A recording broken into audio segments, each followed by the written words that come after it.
Hello, Assalamu alaikum. My name is Mawra Khan. I'm from ND University of Engineering and Technology.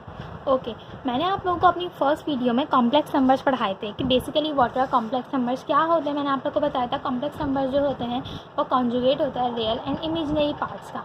लेकिन अब हम पढ़ने जा रहे हैं polar form of a complex number. ये टॉपिक हमारा ये मोस्ट इंपॉर्टेंट टॉपिक है। वैसे तो अगर हम देखें जाएँ तो ये 9 matric first year second year में ये टॉपिक नहीं पढ़ाया जाता। ये टॉपिक जो है आगे ग्रेजुएशन लेवल पे जाकर आप लोग पढ़ते हैं। तो चलिए अब मैं आप लोग को समझाने जा रही हूँ polar form of a complex number.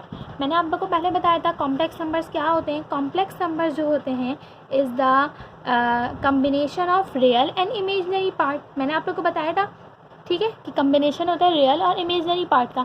अब हम रियल पार्ट कंसिडर कर रहे हैं। X is a real part plus iota y is an imaginary part. ये हमारे पास एक कॉम्प्लेक्स नंबर है। अब इस कॉम्प्लेक्स नंबर को हम प्लॉट कर लेते हैं। मैंने आप लोग को आइगन डायग्राम भी समझाई थी। आइगन डायग्राम क्या होती है चलें अब मैं इसे प्लॉट करने जा रही हूँ। ठीक है, जो हमारे पास पॉजिटिव एक्सिस होता है वो पॉजिटिव एक्सिस हमारे पास रियल एक्सिस होता है, यानी कि real part of a complex number REZ। ये किस चीज़ को डिनोट कर रहा है? Real part of a complex number. Okay, जो हमारे पास वर्टिकल एक्सिस होता है वो होता है इमेजिनरी पार्ट। ठीक है, और इमेजिनरी पार्ट भी मैंने आप लोग को मैं दोबारा रिकॉल करवा देती हूँ। इमेजिनरी पार्ट वो होता है कॉम्प्लेक्स नंबर का वो नंबर जिसके साथ आयोटा लिखा हुआ हो। अब बताएं यहाँ पर x के साथ आयोटा लिखा हुआ है या y के साथ? ऑब्वियसली y के साथ आयोटा है, तो it means iota y is an imaginary number और इसका इमेजिनरी पार्ट क्या होगा? y। अगर आप लोग को ये बात नहीं समझ आ रही तो ये आप लोग मेरी प्रीवियस वीडियो में जाकर देख सकते हैं। Okay, this is a real part axis and this is an imaginary part axis. अच्छा, अब हमें ये नंबर प्लॉट करना है, पॉजिटिव एक्सिस और ये पॉजिटिव y। फॉर एग्जाम्पल ये यहाँ कहीं जाके प्लॉट हो रहा है। यहाँ से x की वैल्यू कुछ ये आ रही है, y की वैल्यू कुछ आ रही है। जस्ट हम एग्जाम्पल सपोज कर लेते हैं। ये हमने एक वेक्टर ड्रॉ कर लिया।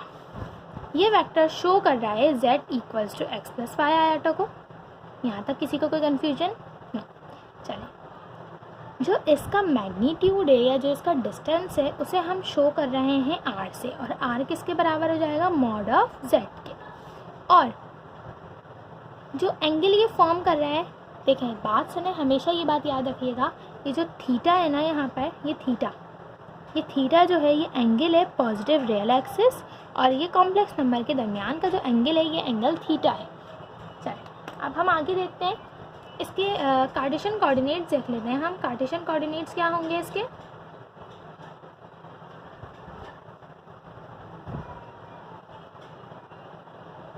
कार्टेशियन कोऑर्डिनेट्स इसके क्या होंगे? x, y। कार्टेशियन कोऑर्डिनेट्स में हम आयोटा रिप्रेजेंट नहीं करते। हमें पता होता है जो फर्स्ट पार्ट होता है इसका वो रियल पार्ट होता है, और जो सेकंड यहाँ पर कॉमा के बाद जो होता है वो हमेशा इमेजिनरी नंबर होता है। ओके, अब इसके पोलर कोऑर्डिनेट्स देख लेते हैं। What are the polar coordinates of this complex number? ओहो, ये मैं हमेशा मिस्टेक करती हूँ। What are the polar coordinates of this complex number? हमारे पास ये कॉम्प्लेक्स नंबर है। इस कॉम्प्लेक्स नंबर के पोलर कोऑर्डिनेट्स क्या होंगे?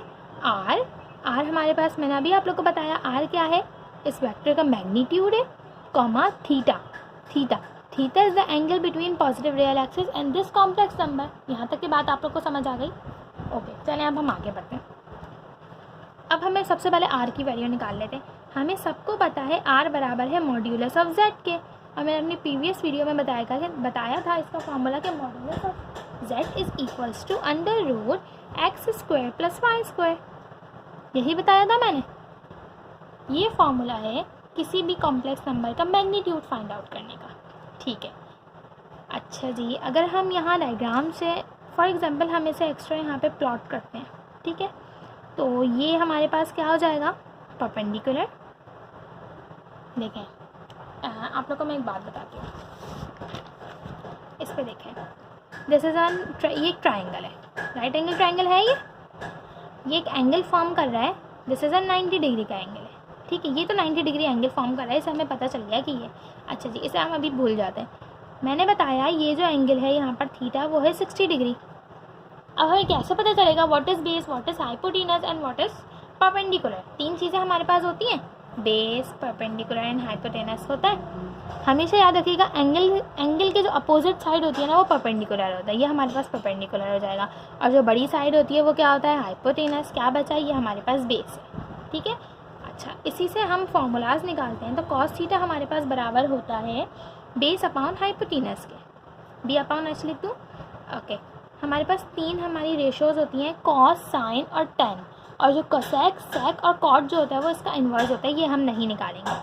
साइन थीटा बराबर होता है परपेंडिकुलर अपॉन हाइपोटेनस के, और टेन थीटा किसके बराबर होता है? टेन थीटा बराबर होता है परपेंडिकुलर अपॉन बेस के। ठीक है, ये आप लोग को 3 चीज़ें याद करनी पड़ेंगी। अब हम अपनी इस डायग्राम में आ जाते हैं। इस डायग्राम में हम देखते हैं,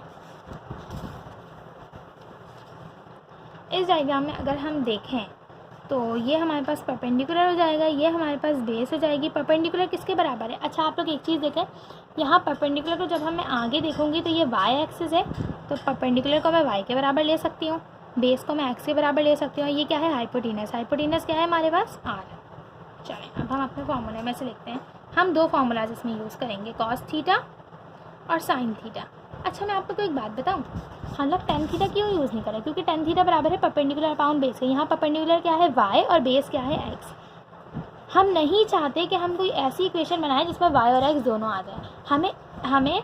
हम ये ट्रिग्नोमेट्रिक रेशियोज़ इस वजह से यूज़ कर रहे हैं ताकि हम एक ऐसी इक्वेशन बना सकें जो सिर्फ एक्स, या तो उसमें सिर्फ एक्स हो या तो सिर्फ उसमें वाई हो। हम दोनों चीज़ें एक साथ नहीं चाहते, तभी हमने कॉस और साइन कंसिडर किया।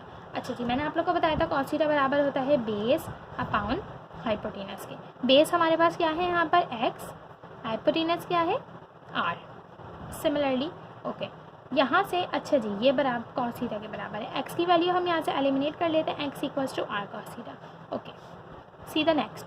Sign theta is equals to, मैंने भी आप लोग को बताया था, perpendicular upon hypotenuse. Okay, so sine theta is equals to perpendicular क्या है हमारे पास यहाँ पे? वाई, और हाइपोटेनस क्या है हमारे पास? आर। तो यहाँ से भी y एलिमिनेट कर लेते हैं, y equals to r sine theta.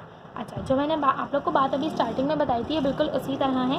x equals to r cos theta में अगर आप लोग देखें तो x equals to r cos theta में सिर्फ x है, और y equals to r sine theta में क्या है? सिर्फ y है।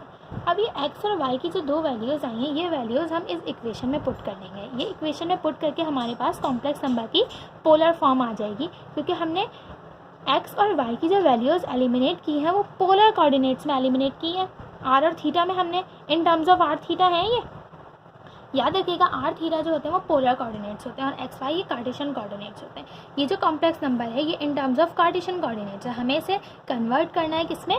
पोलर फॉर्म में। तभी हमने ये सॉल्यूशन किया। अगर कोई कन्फ्यूजन हो तो फिर भी आप लोग मुझसे पूछ सकते हैं। ओके, जब ये वैल्यू को हम इसमें पुट करेंगे तो z equals to x. What is x? हमारे पास x है। x क्या है हमारे पास? r cos theta plus iota y। y की वैल्यू क्या है? r sin theta. यहाँ से हम r कॉमन ले लेते हैं तो बचा cos theta plus iota sin theta. This is a polar form of a complex number. ये हमने कॉम्प्लेक्स नंबर को पोलर फॉर्म में कर लिया। इसके एक और है, या फिर हम इसको इस तरह लिख सकते हैं, r शॉर्ट फॉर्म में c, this one c i s, c i s and theta. या हम इसे इस तरह डिनोट कर सकते हैं, या इसका जो सेकंड मेथड है वो है r लेस देन थीटा। ये 3 फॉर्म्स है शो करने की, ये तीनों पोलर फॉर्म्स कहलाती हैं। अगर आपके पास कोई क्वेश्चन आता है उसमें कहते हैं किसी भी कॉम्प्लेक्स नंबर को पोलर फॉर्म में शो करें, तो आप इस तरीके से भी, इस तरीके से भी और इस तरीके से भी शो कर सकते हैं। अब चले आए हम इसी क्वेश्चन की एक एग्जाम्पल देख लेते हैं। आप लोग के पास एक क्वेश्चन है और उस क्वेश्चन में कह रहे हैं, उस क्वेश्चन में आपके पास एक z की वैल्यू दी हुई है 1 + 3 आयोटा। इसे हमें शो करना है या एक्सप्रेस करना है इन पोलर फॉर्म में। चलें, मैं आप लोग को सिंपल आसान ट्रिक बताऊंगी। मैंने आप लोग को अभी समझाया what are polar coordinates. Polar coordinates 2 हैं, r और थीटा। हम सबसे पहले r निकाल लेते हैं। r किसके बराबर होता है? x² + y² के। ठीक है, इसमें x क्या है? 1² प्लस y हमारे पास क्या है? 3 का स्क्वायर। 3 का स्क्वायर 9, 9 + 1 10 इक्वल्स टू √10 आंसर आ गया इसका। r आ गया, थीटा निकाल लेते हैं। पोलर कोऑर्डिनेट्स निकाल लो। सिंपल, सबसे पहले सबसे इजी वे यही है कि पोलर कोऑर्डिनेट्स निकाल लो।